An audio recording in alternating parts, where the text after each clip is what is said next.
श्री मनु भाई पांचोली जी, स्वामी मुमुक्षानंद जी, मनसुख भाई मेहता, देवियों और सज्जनों, अभी हम सभी ने श्री मनु भाई पांचोली जी से श्री रामकृष्ण और रामकृष्ण भाव आंदोलन के संबंध में बड़ा ही सुंदर विचार सुना है। उन्होंने एक बहुत पते की बात कही कि यह जो श्री रामकृष्ण भाव आंदोलन है वह पुराने मायावाद को दूर करके एक नया मायावाद हमारे समक्ष प्रस्थापित करता है। यह बहुत सही बात है।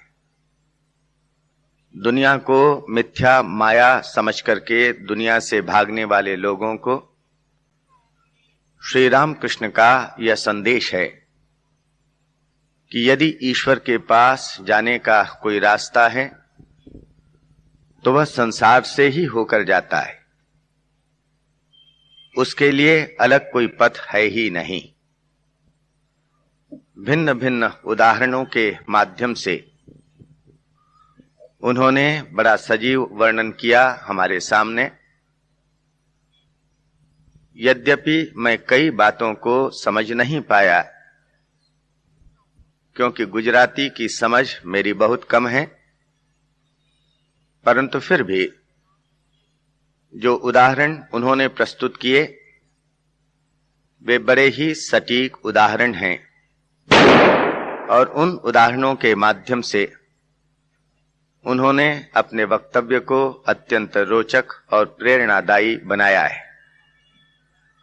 आप सभी जानते हैं कि यह जो भाव आंदोलन है श्री रामकृष्ण के नाम से चलने वाला, जैसा कि स्वामी मुमुक्षानंद जी ने अपने प्रास्ताविक भाषण में कहा, इसके अंतर्गत केवल रामकृष्ण मठ और मिशन की शाखाएं ही नहीं आती, बल्कि जो भी इस भावधारा से प्रभावित हैं वे सभी के सभी इस भाव आंदोलन के अंतर्गत आते हैं। बहुत सी ऐसी संस्थाएं हैं जो रामकृष्ण मठ और मिशन से संबंधित नहीं हैं, परंतु श्री रामकृष्ण या विवेकानंद या मां शारदा के नाम पर चलती हैं और वे भी इसी भावधारा का अनुगमन करती हुई समाज में उच्चतर मूल्यों की स्थापना का प्रयास करती हैं। ये सारी संस्थाएं भी इसी भावधारा के अंतर्गत की संस्थाएं मानी जाएंगी। आप वह काल जानते हैं जब श्री रामकृष्ण का आगमन हुआ था। 19वीं शताब्दी का पूर्वार्ध कितने प्रकार की विचारधाराओं से युक्त था और वे विचारधाराएं कैसे आपस में टकरा रही थीं, यह हम पुस्तकों को पढ़ करके ज्ञान प्राप्त करते हैं। एक विचारधारा थी ईसाईयत की, जिसका उल्लेख श्री मनु भाई ने अपने व्याख्यान में किया। कलकत्ता नगरी को केंद्र बना करके यह भावधारा आई पश्चिमी शिक्षा और पश्चिमी सभ्यता के साथ, और वह जो कुछ भी भारतीय है उसे तोड़ने का प्रयास कर रही थी। एक दूसरी भावधारा थी जिसको हम कहेंगे कि समाजवादी और समाज सुधारवादी विचारधारा। उसके अंतर्गत हम दो विचारधाराओं को ले सकते हैं। एक तो केशव चंद्र सेन और उनसे भी पूर्व राजा राम मोहन रॉय के द्वारा शुरू की गई ब्राह्म समाज की भावधारा थी। वे ब्राह्म धर्मवादी थे। उसी समय महाप्राण स्वामी दयानंद सरस्वती ने आर्य समाज की स्थापना की थी। यह भी एक सुधारवादी विचारधारा थी। यह भी उस समय भारत के वक्ष पर कार्यशील और अपने समय में इन्होंने बहुत बड़ा कार्य भी किया। और फिर एक हिंदुओं की सनातन विचारधारा, परस्पर इन विचारधाराओं में टकराहट, और यदि यह कहें कि जो हिंदुओं की सनातन विचारधारा थी, जिसे हम सनातन धर्म कहकर के पुकारते हैं, वह अपनी जड़ों को स्वयं काटने का प्रयास कर रही थी, तो यह कहने में किसी प्रकार की अतिशयोक्ति नहीं होगी, क्योंकि उसके भीतर इतना कुसंस्कार भरा हुआ था, इतना अंधविश्वास था कि धर्म मानो उसके भीतर में दब गया था। यह खूबी भी श्री मनु भाई ने अपने व्याख्यान के माध्यम से प्रकट की और यह बताया कि उस विचारधारा के कारण कैसे हिंदू समाज पतित हो गया था। ऐसे समय में शिक्षण होता है, शिक्षित नहीं थे जिस अर्थ में हम शिक्षा को समझते हैं। मंदिर में रह करके उन्होंने अपना सारा जीवन काट दिया। भिन्न दृष्टि से देखने पर वे पौत्तलिक कहे जा सकते हैं, परंतु मूर्ति पूजा के माध्यम से उनके जीवन से जिस धर्म के सौरभ का प्रकटीकरण हुआ, वह विश्व के इतिहास में अनूठा है। उन्होंने मानो जो चुनौतियां प्रस्तुत की गई थीं इन विचारधाराओं के द्वारा धर्म को दबाने के क्षेत्र में, उन चुनौतियों का सार्थक सामना किया और हम देखते हैं कि उन्होंने धर्म की स्थापना की सही अर्थों में। ईसाईयत पर रोक लगी।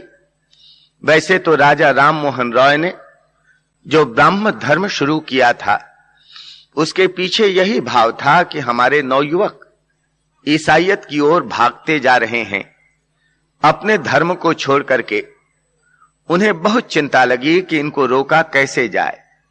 उसी समय उनको एक उपनिषद हाथ में लगा और यह उपनिषद था फारसी भाषा में।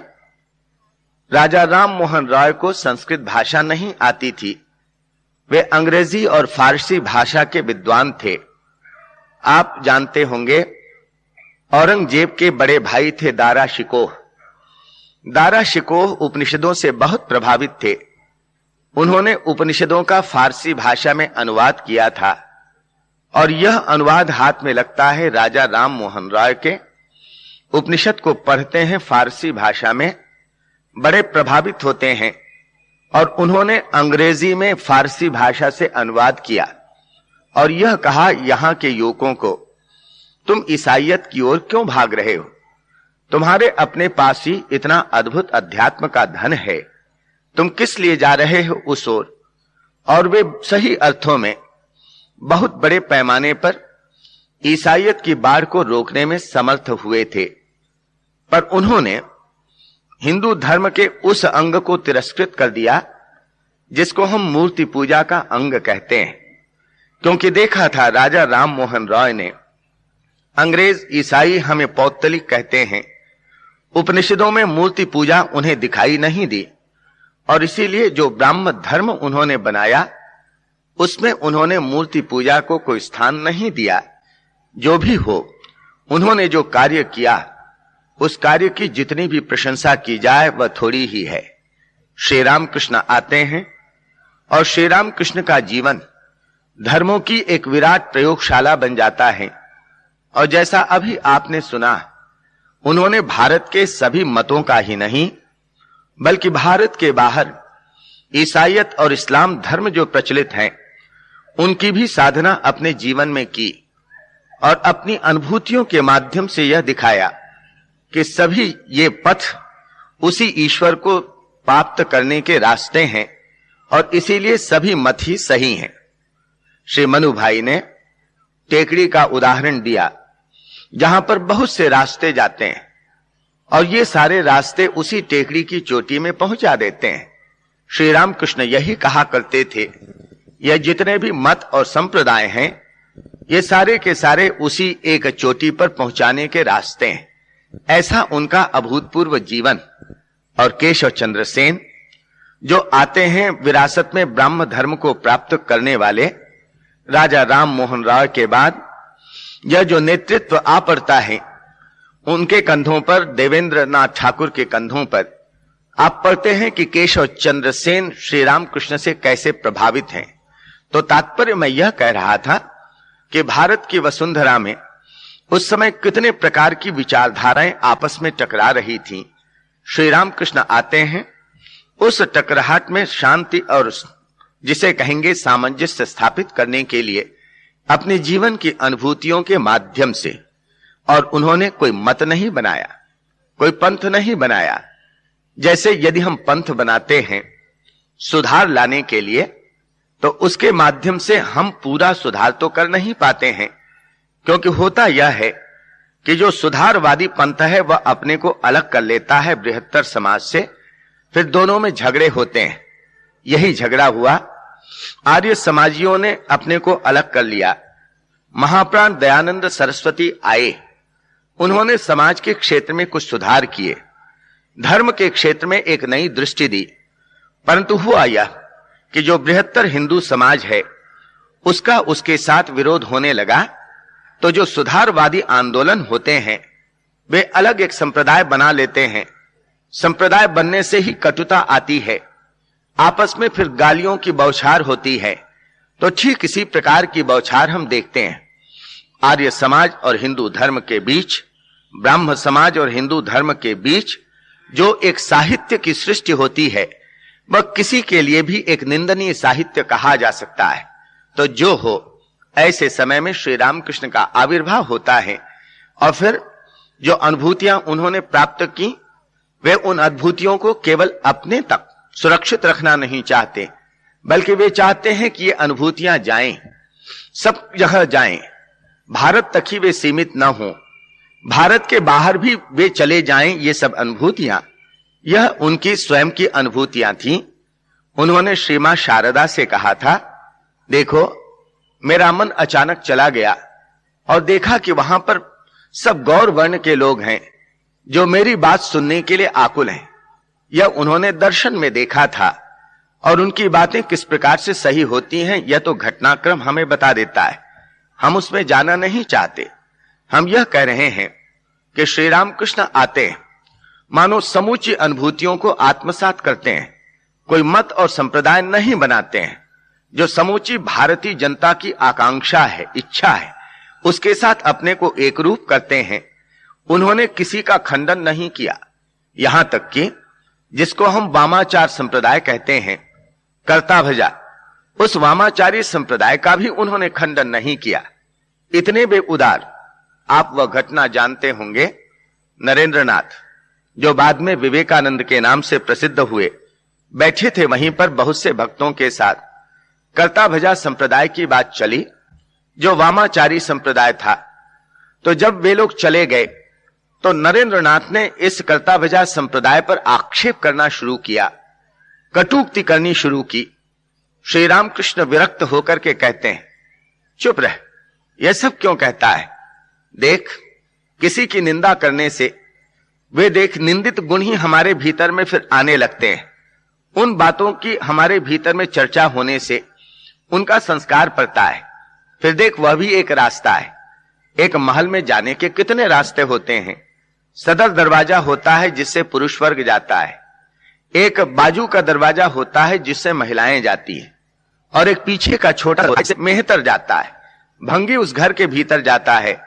तो समझ ले, यह कर्ता भजा संप्रदाय भी ईश्वर के पास जाने का वह छोटा सा पीछे वाला रास्ता है। तो इस पर लेकर के इतना विवाद क्यों करता है? वह भी एक रास्ता है। श्री रामकृष्ण का ऐसा उदार भाव, और यह उदार भाव उनकी अनुभूति का फल। वे तोड़ने के लिए नहीं, वे जोड़ने के लिए आए थे। एक नया दृष्टिकोण हमारे समक्ष रखने के लिए आए थे, जिसको हमारे समक्ष मनु भाई ने कहा एक कंस्ट्रक्टिव, जिसको अप्रोच यह कहा जा सकता है। एक रचनात्मक दृष्टिकोण था जो श्री रामकृष्ण के जीवन और अनुभूतियों के माध्यम से प्रकट होता है, और वे ही मानव संघ का निर्माण करते हैं।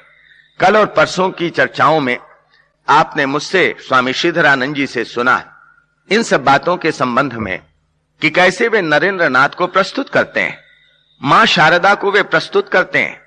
अब मां शारदा एक तो औरत की जात, मां ने तो कही दिया कि मैं औरत की जात, मैं तुम्हारी यह बात नहीं समझती हूं कि मुझे तुम्हारे बात क्या करना है। पर श्री रामकृष्ण मां के माध्यम से, श्री शारदा देवी के माध्यम से जो कार्य कराते हैं वह विश्व के इतिहास में अनूठा है। आप कल्पना कीजिए, 33 साल की एक विधवा, और उस समय के भारतीय समाज में जहां पर कट्टरता बहुत अधिक थी, वह विधवा ऐसे तरुणों के दल का संगठन करके संघ जननी बन जाए, रामकृष्ण संघ का संरक्षण करे। यह हम यदि उस दृष्टि से देखें, उस युग की आंखों से देखें, तो कितना चुनौती भरा कार्य मालूम पड़ता है। पर श्री रामकृष्ण ने यही बातें तो रखी। वे कितने प्रगत थे यह पता चलता है कि श्री रामकृष्ण अत्यंत प्रोग्रेसिव थे, अत्यंत प्रगतिशील दृष्टिकोण से संपन्न थे। उन्होंने विवाह किया, पत्नी रखी, पत्नी का परित्याग नहीं किया, परंतु किस प्रकार का एक संबंध पत्नी के साथ रखा, यह तो अपने आप में विलक्षण है ही। अन्यथा भारत के इतिहास में हम देखते हैं, जिन्होंने ईश्वर की ओर जाने की चेष्टा की, या तो उन्होंने विवाह ही नहीं किया, या फिर यदि विवाह किया था तो पत्नी का त्याग किया। हम कबीर को बहुत प्रगतिशील मानते हैं, पर नारी के संदर्भ में वे भी कुछ कट्टर हो गए। वे एक स्थान पर कहते हैं, नारी तो हमहू करी तब ना किया विचार, जब जानी तब परिहरी नारी महाविकार। पत्नी तो हमने भी की, पर इसलिए की कि हमने विचार नहीं किया था, पर जब हमें मालूम पड़ा कि नारी महाविकार है तो हमने उसका तुरंत त्याग किया। श्री रामकृष्ण के जीवन को देखिए, जानबूझ करके उन्होंने विवाह किया, जगदंबा के दर्शन हो चुके हैं, और उसके बाद वे विवाह करते हैं। उन्होंने आपत्ति तो की ही नहीं, बल्कि पत्नी का पता स्वयं ही दे दिया। यह सब आप पढ़ते हैं, और पत्नी को अपने पास रखा। जब तक वे इस जीवन में बने रहे, तब तक उन्होंने पत्नी का परित्याग तो दूर की बात, हर क्रिया में पत्नी को साझेदार बनाया। यह एक विलक्षण दृष्टिकोण है जो श्री रामकृष्ण हमें प्रदान करना चाहते हैं।